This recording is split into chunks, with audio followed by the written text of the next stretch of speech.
folks, and welcome back to Max Thrust RC on Microsoft Flight Simulator. And I'm sure some of you recognize where we were today. This is a little bit of a trip down memory lane for me today. We are at Meigs Field, which unfortunately no longer exists in the real world, but we've got this great add-on scenery which we've just had a look at. And I'm going to put the link to it in the description below if you want to check it out. But it's done really, really nicely. And as you can see, we've got the Chicago background there. It is fantastic. Now, when I was an 8-year-old playing Flight Simulator 5 on MS-DOS, Meigs to O'Hare was the route that really taught me to fly. I used to pretend that I was running a little shuttle service between Meigs and O'Hare, so if people wanted to get to O'Hare Airport from the city, they could come to Meigs and I'd fly them over there, and that was done in the Cessna 182RG. So I thought I would recreate that flight. So I've got my checklist here, so we'll get on with that and let's have a little jaunt over to O'Hare today. So let's have a look. Preliminary, it says control locks and covers, remove and stow. Well, I just basically mean get rid of that because it gets in the way otherwise. Parking brake inshore on. There we go, that's done. Ignition switch inshore, magnetos are off and the key is out, but we can't do that in Flight Simulator, but they are off. Master switch on. So here we go, master switch on. And it says operate anti-collision nav. Basically I turn all the lights on. Turn all the lights on. There we go. And then we go outside and we have a look and make sure that they're all working. So we got nav light there, landing light, taxi light, nav light, and then we should have some strobes there as well. Beacons working on top of the tail. Fantastic, that all looks good. We'd also check the pitot heat too, but again, that's a little bit tricky in Flight Simulator, but I'm sure it's working. It's never let me down before. So we come back in and we turn all of those systems off. Excellent. Cockpit lighting, that's fine. Fuel inshore on, so we come down here and have a look at that. There we go, I believe that is now on. I'm just going to double check. Yeah, I think so. It seemed a bit funny that, didn't it? Ooh. Well, there's only one way to find out. Flaps fully down, so we can do that. Select the flaps fully down. And then it says once they're down, master switch off. So that's done. Trimmers, check position and indicate set neutral. Well, that looks to be about there. And first aid kit, fire extinguisher, cockpit, passenger inshore unlocked. And then we go do our walk around. Cool.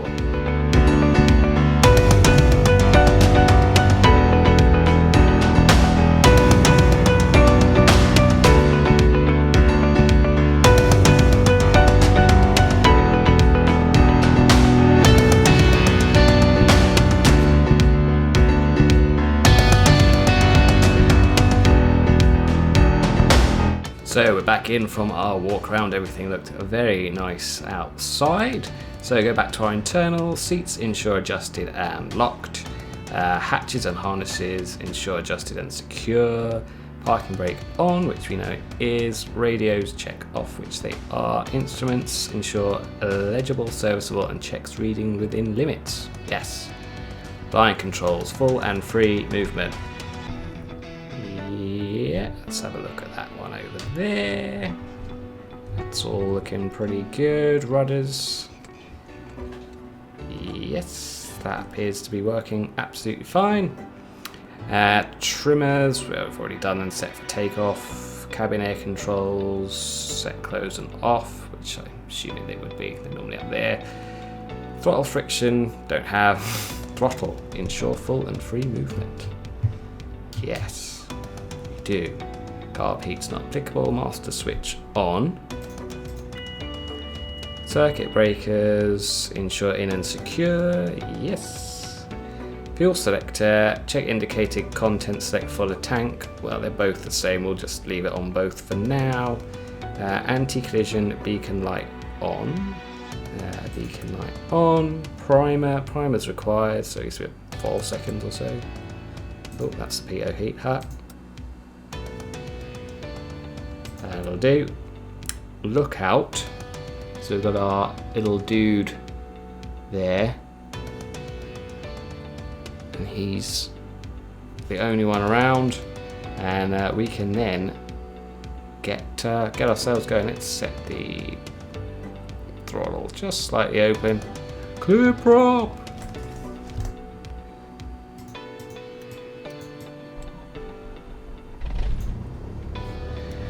There we go, a successful start. After start, RPM set as required. That'll do about there, it's about 1200-ish.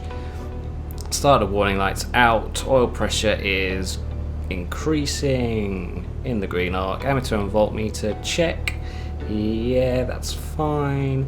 Suction check sufficient. Yeah, that's not too bad. Ignition, operate each magneto in turn. So left and right. Both looking good. And what else have we got on here? Flaps. Select up in stages and select symmetrical. So there's one stage, that looks good. And the next stage, yeah, and the next stage, that's up and symmetrical. Flight instruments check and set as required. I think that's just a standard 29.92 inches of mercury or 1013 if you work on the Queen's system. Radios, avionics on, so there we go, they're on, and it says fuel selector, select other fuel tank. As I say, we'll just leave them on both today. Fantastic, so we're up and running. I won't bore you with any ATC stuff today, we'll just have a bit of a jolly, I think. So we'll get ready to taxi out then. Let's have a look. So I think we'll avoid our little man in front there. It's clear on the left and it's clear on the right. Let's pop our taxi light on as well. I'll tell you what, we'll also pop our nav lights on too. There we go. So off we go. We'll try and avoid him. We might decapitate him slightly. Yeah, he doesn't need a head. It's fine. Anyway, so the brakes work. That's good. Let's have a look. Our instruments seem to be tracking as well, which is fantastic. Differential braking it talks about, so left brake, yep, we're going left, and the right brake, we're going right, so that works.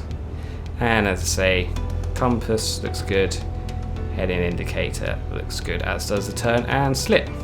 So let's park up over here and do our run-up checks. I think this seems like as good a place as any. So we'll come to a stop, set the parking brake on, and we'll set well 100 RPM. There we go. Right.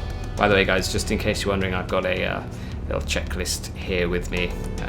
So that's how I'm doing this. I'm not doing this by memory. That would be insane. So power checks. Position, park into wind. There's not much wind today. Ensure clear all around, especially behind. Well, there's only our pushback guy, and he was annoying, so he can get what he deserves.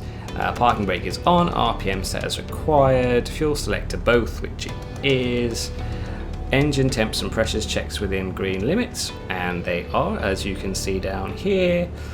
RPM set to 1700 and ensure brakes holding.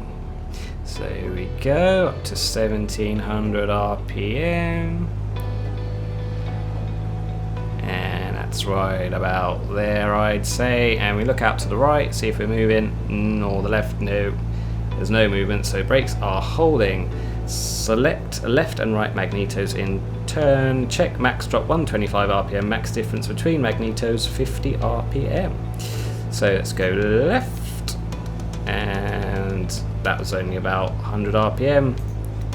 Right, still 100 RPM, and back up. and back up another 100 RPM. So they look good. Suction gauge check 3 to 5 inches, which it is. It's currently about 4.5. Ammeter and voltmeter check. Yep, that's gone up, so that's good. Engine temps and pressures check within green limits, which they are. RPM set to idle. Check 5 to 700 RPM, reset as required. So we went down to 5 to 700 RPM. That's just now below 700. That's good. It seems to be sitting there okay. And back up to around about 1200 RPM to keep some cooling going over the engine. Fantastic. Right, so trimmer set for takeoff. Yes. Throttle friction, finger tight, fine. Mixture is fully rich. Magnetos are on both, which you can see there. Master switch ensure on, yes. Pitot heat set as required. Oh, we should be fine today, but if we get up near the clouds, then we'll pop it on. Fuel ensure on both, which it is. Flaps set as required. So we're going to go with 10 degrees today. So there we go. And if we look out on the wings, yes, they're both there. Instruments check and set. So heading indicator and compass looks good, but I can press the D key just to make sure. The altimeter pressure setting is good as well. All the radios, as I say, we're not using today. Hatches, ensure all doors and windows are secure and locked. Yes, that looks pretty good. Harnesses, yeah, I'm strapped in, guys. Controls, ensure full and free movement. So let's have a look. We go up there. Yes, that aileron looks good. We'll go over here. That aileron looks good as well. And we got full elevator and rudders working as they should. It's got a little twitch there. I'm not sure what that's about. It's a new thing. Excellent. Right, well, let's head out onto the runway and let's get this flight underway. So it's got the holding point there, but we'll go straight out, I reckon. So the approach looks clear. Let's pop the landing lights on and the taxi light off, and the strobes on as well. I'll just go straight out. Oh yes, this is memories. This is such a travesty when the mayor dug up Meigs Field. It just feels right. Get out onto this runway. Turn on runway 36 at Meigs, and you get that view. And I'm just gonna briefly stop and take in the view, because you've got a planetarium just over there, CS Tower just there, football stadium which you saw earlier over that way, just the beautiful sight of Chicago. Never been, and I still really want to go. Fantastic. This is the scene that I learned to fly on. Okay, well, let's get underway to O'Hare. So, full throttle, and T's and P's are in the green. Airspeed's alive. And we'll track down the runway. And look for 55 knots to rotate.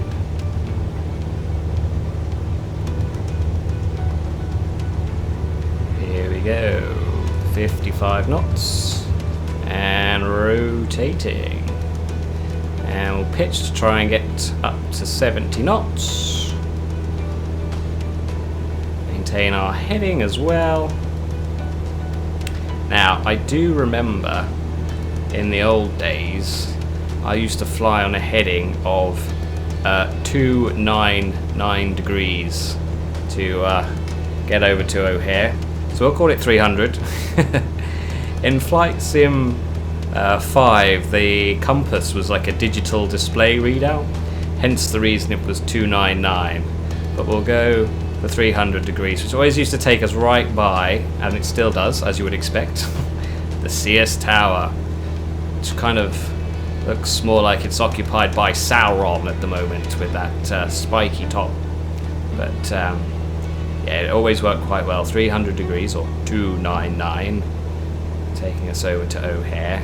And I think, if I remember rightly, it was, I think I used to go at 2,500 feet, I want to say. So we'll go at 2,500 feet as well. Again, this scenery is awesome. Getting a few little lumps and bumps off the buildings, which you would expect. Really is fantastic. Look at that. Look at that. Oh, don't look too much. Right. CS Tower. In all its glory. There we go. Now that is a classic site. It was not as high definition as that in the mid-90s, I can assure you. Fantastic. Right. Let's get back on that heading, shall we? It's definitely a bit of turbulence over the buildings, that's for certain today. That is for sure. We want to look out, we want to see the scenery. Yes. It's fantastic. Fantastic. Right, up to 2,500 feet. Now I used to land on runway 27 left because it was just sort of in the middle of the airfield, so it seemed to make sense. Though actually, I say I did. Initially, in the early days, the only way I could really get back on the ground again as an 8-year-old was using the land me function, which doesn't really exist anymore in Flight Simulator. Maybe it's something eventually they could bring back. It hasn't existed for ages. I can't remember when they got rid of it. Was it in Flight Sim 98? I'm not quite sure. I'm not quite sure. It might have been. We're definitely picking up a few lumps and bumps today. A few thermals perhaps. But yeah, the land me function. That was great. That was truly great. I am so impressed with the way Flight Sim simulates the turbulent air coming off the buildings. That's just brilliant. You know, that might look a bit dramatic, but that's not far away from what you would get in real life. Not in real life, you'd be buzzing over Chicago by the CS Tower at a range of about 200 meters. Captain America might come visit you at that point, and that wouldn't be good. That would not be good. Well, here we are. Now we can see O'Hare off in the distance there. Just see, I've got live traffic on as it goes, so everything that we see, I've had a look on Flight Radar 24, and I believe the live traffic in Flight Sim is around about 20 minutes behind the actual real world traffic, which is not too bad really. Here we go, way getting some lumps and bumps. Or is it my crazy rudder pedals now? No, they seem to be behaving themselves. Yeah, fair enough. Just getting some lumps and bumps. One of those days. Some thermals, I reckon. Now, the flight time is not too long, it has to be said. You can see this chap in front of us here, as he just disappeared. He was coming in. We'll make our way over. Now in Flight Sim 5 #MS-DOS, they used to have Boeing, and I believe they were Boeing 727s, and they were all kinds of different colours. Green, I think there was some yellow, blue and red, and it was my dream one day to get Flight Simulator 5 the 727 working. Obviously tried all sorts of different things, but it never happened. It was a different world than today, where you've got all these jets and stuff to choose. They had the Learjet 45 in Flight Simulator 5, which was as epic as it got, and that was fun to fly. My dad and I used to take off, go above the clouds, and we'd do some aerobatics in it, because that's what you do in Flight Sim as an 8-year-old in a Learjet, of course. And that was great fun. Now I remember one time coming in, and I think I was under the land me function at the time. Right, let's head north for a sort of extended base leg here. Yeah, I remember coming in on final approach. I must have been about 1,500 feet, and then this Boeing 727 shot like from right to left, whoosh, like that, straight across the screen. Absolutely straight across the screen right in front of me. It's the closest I've ever got to a mid-air collision on Flight Simulator. So yeah, that was fairly exciting, as you can imagine. But there it is, there's O'Hare. I'm running the premium deluxe version of Flight Simulator, so this is supposed to be one of the handcrafted airports. So it's actually going to be the first time that I've checked out O'Hare. So that'll be quite interesting to use. Now yes, it was definitely 27 left, because I remember I used to have the terminal on my left hand side as I would come off the runway, and then I would just literally park on the grass. I mean, it wasn't the most detailed model of Chicago O'Hare back in the day. So we'll just do the same today, I reckon. Go down 27 left, and we'll just come off. We'll park on the grass. So there she blows. I think I saw 1 red and 3 whites there, so we'll start a little descent right now. And let's turn on to final. Here we go. I'm also using track IR, guys, so you can, quite easily peer out like that and see how you're doing, which is very useful as you go blasting through the extended centre line. Of course. Oh, classic noises. That's the outer marker. You can see the little blue light there flashing. It's not something we really use so much in European theatre of operations, has to be said. But there we are, picking up the outer marker. And this is runway 27 left. So we'll quite a long way out. So we'll do a fairly rapid, keep the speed up at the moment, for the time being, and then we'll slow down later on as we get a bit closer. But yes, it's a very short flight from Meigs to O'Hare. As you can see, my shuttle service between the two was very popular. I think I used to charge £100 a ride, and that's pretty good. I'd say that's some pretty good value. £100. I mean, that was back in the mid-90s, but even then, I think the landing fee at O'Hare would probably be about 500 quid, so yeah. This is cool. Look at this scenery. It's so good around here. So cool. It's wicked. Right, so we don't seem to be getting in anybody's way at the moment. That could, of course, change at any point. But you see, now we're away from the buildings. The air's settled down quite a bit. Not getting anything like as much turbulence anymore. It's got a little bit high. I reckon. Let's see now if we can bring that speed off. Perhaps need a little bit of side slipping, but it should come back by itself. Let's have a look. Yeah, we're slowly losing the speed. So we'll get into the white arc. There we go. Take flap 1. Take flap 2. And why not go all the way. Flap full. Put a bit of power in for 65 knots. It's a big funky blue thing down there.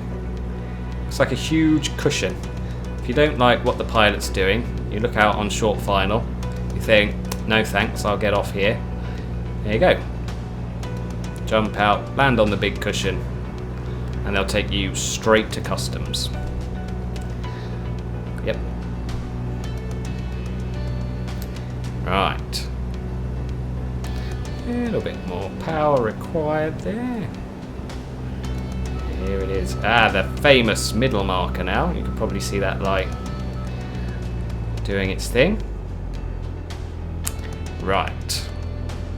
Here we are. Let's bleed the speed off a little bit more. Inner marker. Takes me right back. Really does. So let's bleed that speed off a bit more.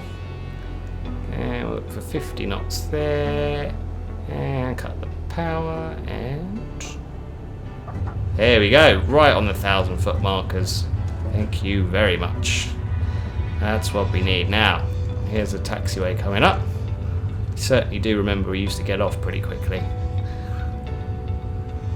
Now there's a high speed the other side, but we'll get out of the way of the big boys. We can turn right back on ourselves here. Look at that. Look at that for airmanship, eh? We'll take the flaps up. And welcome to O'Hare. This was, you know, 10-year-old me. And I'd fly back again afterwards. And I used to watch with great fascination and see the fuel slowly get used up, save the flight, and then as I was parked up, I'd always watch the Boeing 727s come in and go in. And I remember trying to chase one, which obviously didn't go too well in a Cessna. It would soon get away from me.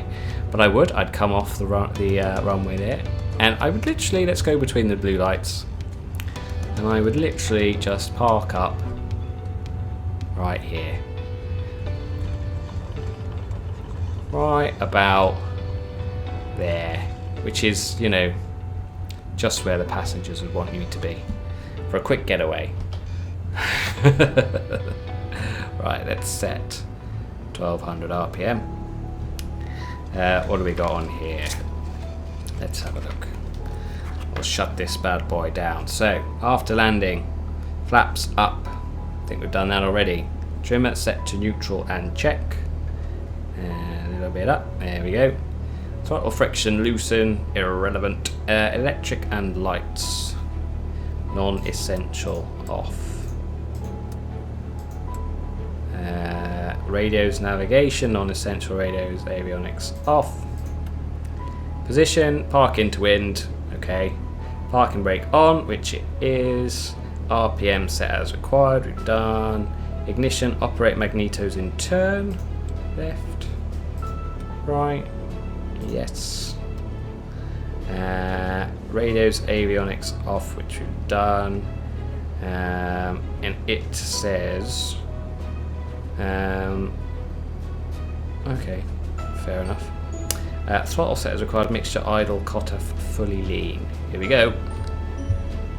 And click continue. Hate that it does that. There we go. Yes. Ignition, magnetos off. Key out, which we would do. Electrics off. That's done.